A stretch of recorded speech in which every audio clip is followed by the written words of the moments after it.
Bonjour à tous. Aujourd'hui, dans notre série Terroir gourmand, nous partons découvrir le Niortais, dans les Deux-Sèvres. Mathias nous présentera la fabrication du fromage de chèvre Poitevine. Mauve partagera sa passion pour la conservation des espèces et la production du lait d'ânesse. Nous partirons aussi dans les champs d'Angélique, au cœur du marais poitevin, sur les eaux de la Venise verte.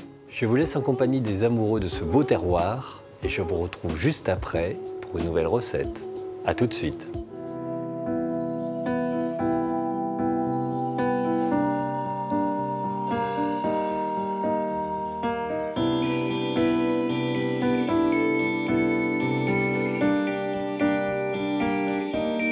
Au sud du département des Deux-Sèvres, le pays niortais est délimité au nord par la Gâtine granitique, le Mélois vallonné à l'est, tandis que la plaine vendéenne à l'ouest se transforme en marais. Au sud, les grandes plaines céréalières de ces terrains calcaires évoluent en un paysage plus bocagé à l'approche de la Sèvre niortaise.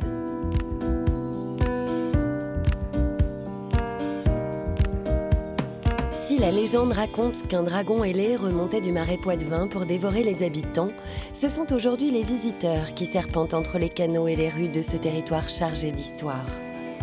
Grâce à l'union d'Aliénor d'Aquitaine et du roi d'Angleterre au XIIe siècle, Niort se dote d'une citadelle dont le donjon carré est encore visible aujourd'hui. La ville se transforme par la suite en une petite république marchande prospère. Mais moins de 5 siècles plus tard, le sort s'acharne contre la cité poitevine. En 1603, la grande peste fait son apparition au logis d'Hercule. L'angélique est alors l'un des premiers remèdes utilisés. L'odeur suave et musquée de cette plante repousserait les puces et aurait ainsi freiné l'épidémie. En périphérie de Niort, Pierre Thenard la cultive depuis plus de 40 ans sur les bords de Sèvres où elle apprécie l'ombre des grands peupliers.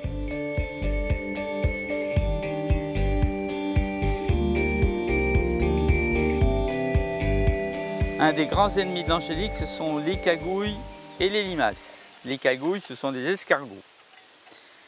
Alors, l'angélique est préconisée dans les élevages d'escargots. Et je peux vous dire que ça adore, les escargots adorent l'angélique. Ça fait de ces espèces de bestioles incroyables. Si l'angélique se développe bien sur ces terres, elle nécessite néanmoins une attention particulière. En raison d'un début de croissance lent, cette plante apiacée est souvent étouffée par les adventices, tels que le liseron ou l'ortie. Tandis que les machines agricoles permettent d'accomplir la majorité du travail, un binage à la main reste nécessaire pour finir de dégager les précieux plants d'angélique. Et des tiges cassées comme ça par les machines, il faut les enlever parce que ça ne fera rien de bon. Au contraire, ça va ralentir la pousse des autres. Et là, après, on va arroser. Autrement, elle ne poussera jamais.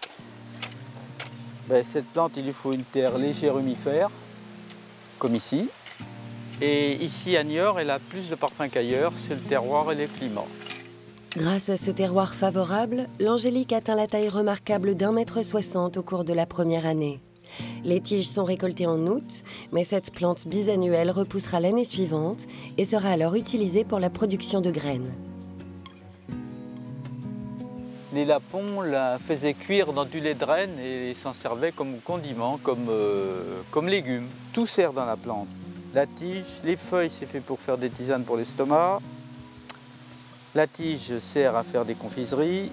La racine, ça sert à faire de l'huile essentielle. Donc l'angélique crue, la tige, c'est amer. C'est pas... La difficulté dans l'angélique, c'est d'avoir le parfum sans l'amertume. Voilà. Donc il y a des techniques et je pense que j'ai une technique qui est pas mal du tout. Ce que je recherche, c'est de faire le meilleur possible. Je regarde le prix après, mais ce qui m'intéresse, c'est de faire le parfum, le goût, le meilleur. Voilà. C'est une passion. Importée au XIIe siècle des pays scandinaves, ce n'est que 400 ans plus tard que les religieuses de Niort auraient eu l'idée de confier cette plante à l'origine médicinale. Pierre Thenard perpétue cette tradition dans son laboratoire, situé aux portes de la ville. Bonjour mesdames.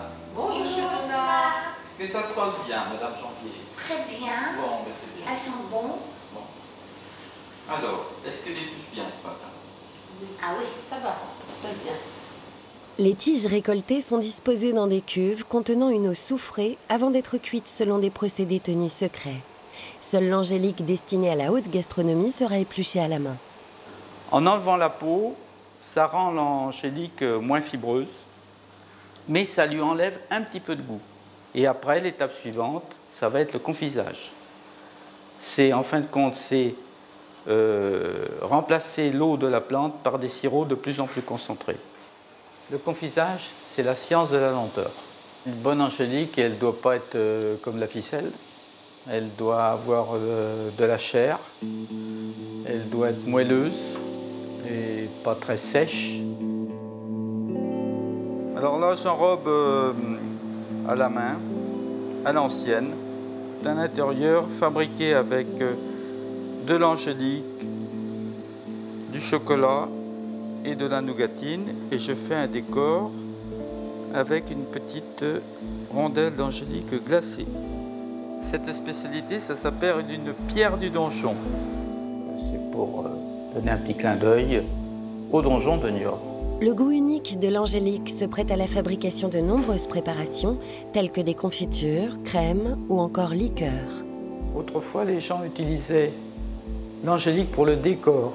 Moi, je suis contre ça. Je fabrique de l'angélique pour qu'elle ait son goût. Les recettes de chocolat m'ont été transmises par Angélique Ado, M. Albert. Et il y a des recettes qui sont très anciennes, qui ont été perdurées par plusieurs confiseurs de Niort. Parmi les créations de Pierre se trouve la pigouille, un brin d'angélique enrobé de chocolat qui rappelle l'outil des bateliers du Marais Poitevin. Situé au sud-ouest de la ville, le marais dit mouillé s'étend sur quelques 1000 km². Aussi appelé Venise verte, cet espace exceptionnel est aujourd'hui classé parmi les grands sites de France. Et c'est à Coulon, à l'embarcadère du Prada, que Julien Quéron travaille comme guide depuis plus de 14 ans. Alors, on va embarquer.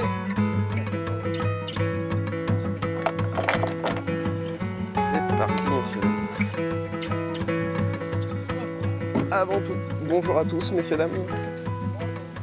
Bienvenue dans le Marais Poitevin. Donc, je vais vous faire découvrir ou redécouvrir ce bel endroit avec ce beau temps. Donc là, on rentre dans le vif du sujet. On s'écarte du village de Coulon. Le niveau d'eau est contrôlé par tout un système de barrages et tous ces canaux servent de bassin de rétention d'eau. Plus il y a de canaux, plus on peut conserver l'eau et drainer. Il faut savoir que tous ces canaux-là ont été creusés par la main de l'homme. Avant l'intervention de l'homme, l'océan Atlantique arrivait à remonter quelques fois par an dans les terres et apportait de l'eau salée, donc empêchait de cultiver. Et à partir du XIe siècle, l'homme a décidé de transformer ce marécage en eau saumâtre, en un marais en eau douce. Ce que j'aime dans mon métier, c'est d'une part le contact avec la nature, le contact avec les gens. Et on a de plus en plus de gens qui maintenant viennent en début et fin de saison pour voir un peu plus de faune qu'on en voit en plein été en fait. Vous avez, madame, sur votre casquette, deux petites demoiselles en train de s'accoupler. Alors c'est une cousine de la libellule. Vous voyez ses ailes, quand elle s'est posée, vous voyez ses ailes sont pliées dans son dos. Cet insecte est fabuleux. C'est le principal prédateur de la larve du moustique. Une chevrette, un chevreuil, un mâle, un brocard. Génial. On a énormément de chevreuils ici parce que cet animal a la capacité de traverser nos canaux à la nage.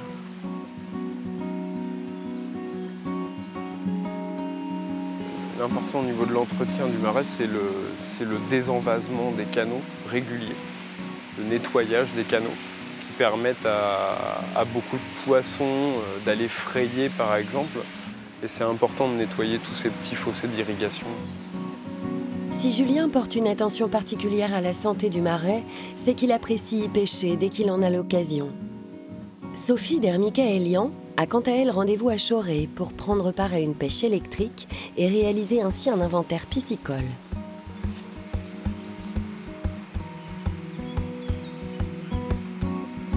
Ça se passe comment? Ça se passe comment? Ça a l'air assez calme, non? Alors en fait, il y a un générateur qui est placé au bord de la rivière et qui délivre un courant électrique. Donc il y a à peu près 240 volts à 280 et 10 ampères. Donc c'est quand même assez conséquent et ça permet en fait simplement de choquer les poissons de manière très rapide. Donc il y a quelqu'un qui les récupère à l'épuisette et il y a une progression comme ça en fait de l'aval de la station vers l'amont. Dans un inventaire piscicole et particulièrement avec la pêche électrique aussi, on essaie d'avoir un impact le moins fort possible. Là, les poissons, on les remet dans leur milieu naturel où on les a prélevés. Après, en termes de manipulation, on essaie toujours de se mettre à l'ombre, de mettre le plus d'eau possible, de faire le moins de manipulation possible pour éviter de les abîmer. Donc on a vraiment ce souci-là de préserver les poissons le plus possible. Ah, mais il y a du beau monde! C'est du chevenne, on va les faire tout de suite, si tu veux, je te les... Durant l'échantillonnage, Sophie et ses collègues vont identifier, trier, peser et comptabiliser chaque espèce de poisson du bras de rivière. Les données recueillies permettront entre autres d'évaluer la biodiversité du site et son état écologique. 70. Il y a un brochet. Il y a plein de brochets. C'est vrai? Ouais. Ah. Regarde, il y en a un peu plus grand Il y en a là. un qui est pas mal. Hein. J'aime beaucoup le brochet, c'est un poisson qui est très intéressant et en plus, c'est un poisson qui est indicateur d'une certaine fonctionnalité du cours d'eau et donc c'est plutôt intéressant de voir qu'on a pas mal, là aujourd'hui on a retrouvé pas mal de juvéniles de brochet et ça c'est quand même quelque chose de très positif. Mais le brochet n'est pas le seul à avoir les faveurs de la scientifique. Elle porte une attention toute particulière à un poisson migrateur emblématique des marais, l'anguille. Le parc naturel régional du Marais Poitevin a plusieurs rôles. Nous sommes chargés de réaliser tous les suivis biologiques sur les poissons migrateurs notamment, dont l'anguille, qui prend une place forte dans nos suivis. Et puis on a aussi un rôle de préservation des espèces et de valorisation aussi des espèces. Le risque principal rencontré pour les populations animales, même végétales, c'est un appauvrissement de la diversité, c'est-à-dire puis qu'on retrouve des espèces banales et la disparition des espèces, on va dire, plus sensibles. Tandis que Sophie veille sur les cours d'eau, d'autres œuvrent à préserver ce patrimoine vivant sur des terres, à l'est du Niortais. C'est en bordure de la forêt de Chizé, au Puy des Fossés, qu'un homme a entrepris de sauver un autre emblème de ce terroir.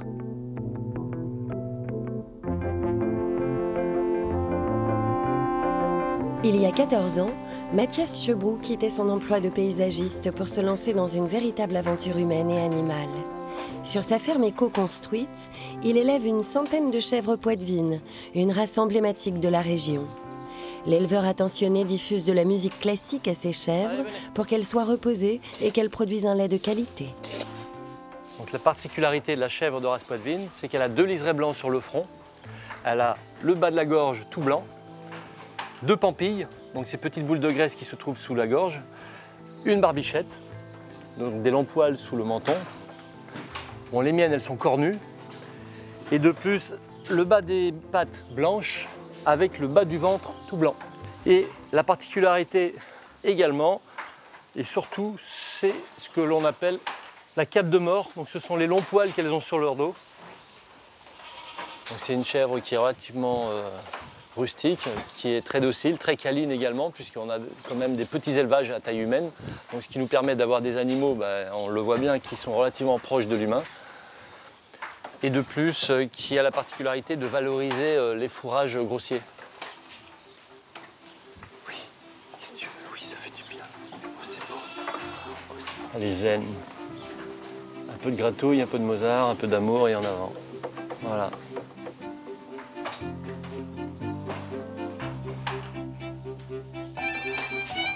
Elle a un lait complètement différent des autres races. Elle a un lait beaucoup plus doux en termes de goût et avec une caséine plus présente dans son lait. Donc c'est la particularité de son lait, c'est qu'il est plus fromageable. Il est plus adapté à faire du fromage. Après la traite du matin, Mathias emprésure son lait et le laisse reposer durant la nuit. Avec 100 litres de lait, il obtiendra 20 litres d'un précieux caillé qui, une fois séparé du sérum, servira à la préparation des fromages. Donc dans toutes les étapes de la fabrication du fromage, il faut respecter l'animal, le lait et en dernier ressort le caillé. Donc la technique de moulage est hyper importante pour faire un fromage de qualité. Donc c'est le rituel tous les matins, c'est le moulage des fromages. Un moulage manuel à la louche permet de ne pas briser ou presser le caillé. L'éleveur réalise ainsi un fromage dont les saveurs se démarquent grâce à un savoir-faire préservé. Mon but, c'est de faire un fromage de qualité, en respectant toutes les traditions, aussi bien d'élevage que de transformation fromagère. Je produis 10 formes de fromage différents et chaque forme a une particularité et chaque forme a un goût.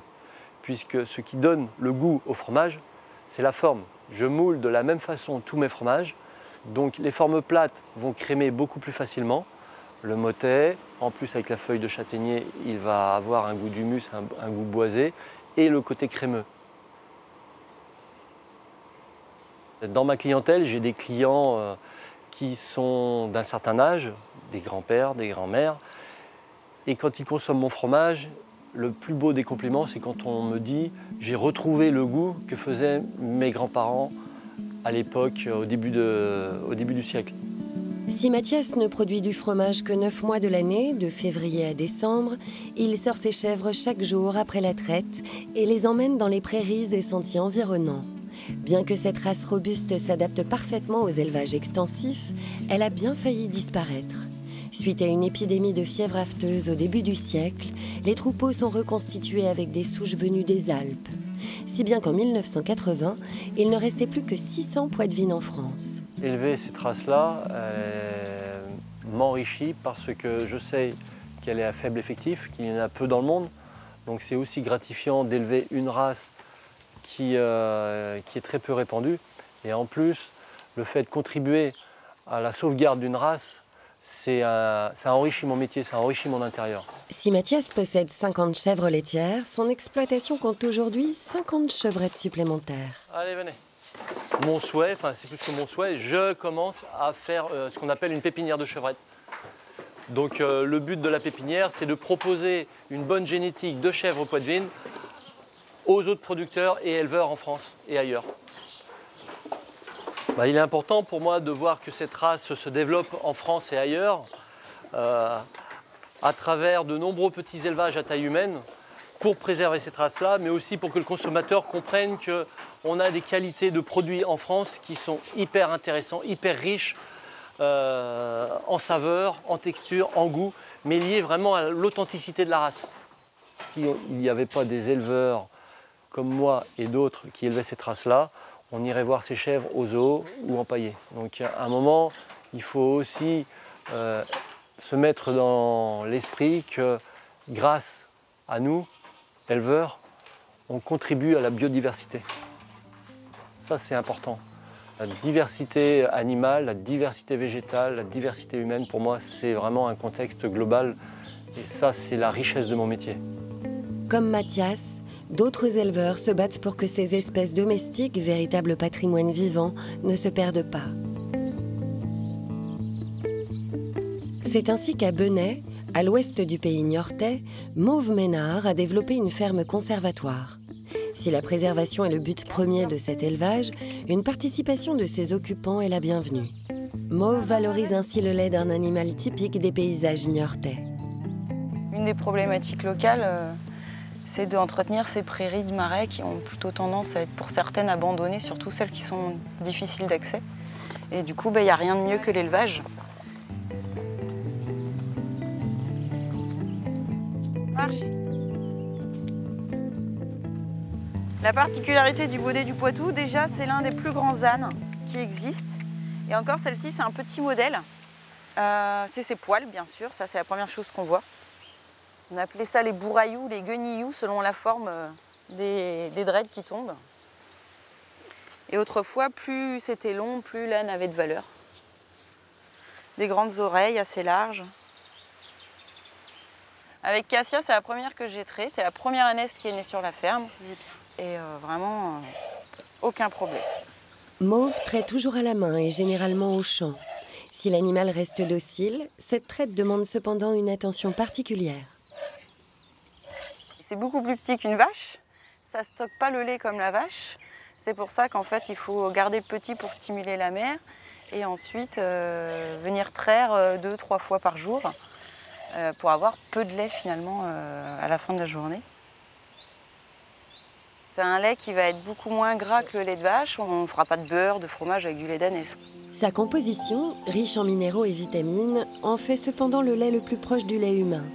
Autrefois utilisé pour les nourrissons, ce lait doux au goût légèrement sucré permet de créer des produits cosmétiques, mais également gastronomiques. Donc depuis quelques années, on fait transformer le lait d'ânesse pour faire des savons. Et aujourd'hui, on veut développer une gamme alimentaire. Donc du coup, on va proposer du caramel au lait d'ânesse et une pâte à tartiner au lait d'ânesse. Donc la pâte à tartiner, en fait, j'ai travaillé avec un chocolatier pour tester plusieurs choses qu'on pourrait faire avec ce lait. Et c'est les enfants qui ont fait valider la recette pâte à tartiner. Donc du coup, j'ai plus le choix. Maintenant que mon fils a goûté, je suis obligée de le faire. Cassia, c'est la première qui est née à la ferme. Donc forcément, elle et son frère, c'est 2 ânes dont je ne pourrais jamais me séparer. Quand mon père a commencé à avoir des baudets du Poitou, j'ai été beaucoup plus attachée à cet animal, qui est plus têtu, certes, mais en fait, il est beaucoup plus proche de l'homme, très tendre, très affectueux, il vient faire des câlins. Et en fait, il faut vraiment créer un rapport de complicité. L'âne va vouloir nous faire plaisir. Donc c'est un rapport de confiance entre l'éleveur et l'animal. Il est dans le pays niortais des hommes et des femmes qui ont su préserver un patrimoine toujours plus diversifié. Entre tradition et modernité, la conservation de ces savoir-faire donne à ce terroir son identité.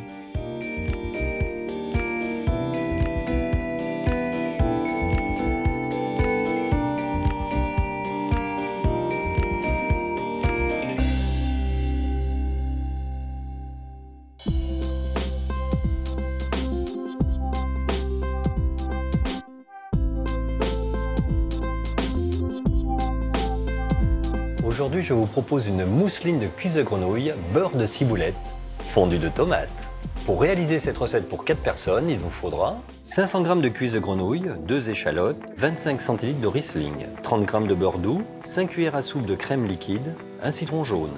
Pour la mousseline, 100 g de chair de poisson blanc, un blanc d'œuf, 25 cl de crème liquide. Pour la concassée de tomates, 25 g d'oignons, 300 g de tomates, 2 gousses d'ail, un bouquet garni, de l'huile d'olive et du sucre. Pour la finition, 250 g de pousses d'épinards, 20 g de beurre doux, une gousse d'ail, une botte de ciboulette. Montez la crème au fouet et réservez au frais. Parez les cuisses de grenouille et ciselez l'échalote. Dans une sauteuse, faire suer au beurre les échalotes, ajoutez la moitié des cuisses de grenouille, mouillez avec le Riesling, salez, poivrez, puis laissez mijoter à couvert durant 6 minutes à feu doux. Après cuisson, débarrassez les cuisses de grenouille, passez le fond de cuisson au chinois étamine et le faire réduire de moitié. Montez la sauce avec des petits morceaux de beurre bien frais, ajoutez la crème montée et terminez par un trait de jus de citron. Rectifiez l'assaisonnement. Réservez la sauce au bain-marie à couvert. Désossez les cuisses de grenouille cuites et les réservez au frais. Pour la mousseline, désossez à cru le reste des cuisses de grenouille. Mixez avec la chair du poisson et le blanc d'œuf. Ajoutez la crème liquide. Salez, poivrez, puis à nouveau mixez. Dès que la mousse est bien homogène, la sortir du mixeur, la passer au tamis et la réserver au frais. Pour la concassée de tomates, ciselez finement l'oignon, mondez les tomates et les épipinez, puis les tailler en gros dés d'environ 1 cm. Dans un sautoir, faire suer les oignons avec un filet d'huile d'olive, ajoutez les dés de tomates, le bouquet garni et les gousses d'ail épluchées. Laissez mijoter à feu doux environ 30 minutes. Assaisonnez de sel, de poivre du moulin et d'une pincée de sucre. Débarrassez la concassée, ôtez l'ail, le bouquet garni et laissez égoutter sur un linge de cuisine toute une nuit au réfrigérateur. Pour la finition, taillez grossièrement les épinards. Dans une casserole, mettez le beurre ainsi que la gousse d'ail. Dès que le beurre commence à mousser, ajoutez les épinards, salés, poivrés et faire suer 3 minutes. Les débarrasser et bien égoutter. Dans des moules, masquez les parois de mousseline. Mélangez les épinards avec la moitié restante des cuisses de grenouille cuites. remplir les creux et recouvrir avec une couche de mousseline. Afin d'obtenir une mousseline très lisse, je vous conseille de bien beurrer vos moules. Filmer et cuire dans un four vapeur à 85 degrés, environ 12 minutes. Réchauffer la concassée de tomate, ciseler la ciboulette et l'ajouter à la sauce montée au beurre hors du feu. Pour le dressage, démouler délicatement les mousselines et les déposer au centre de l'assiette. Verser dans un cercle de 10 cm de diamètre la sauce montée au beurre. Ajouter une quenelle de concassée de tomate par-dessus. Je vous souhaite une excellente dégustation et je vous dis à très vite.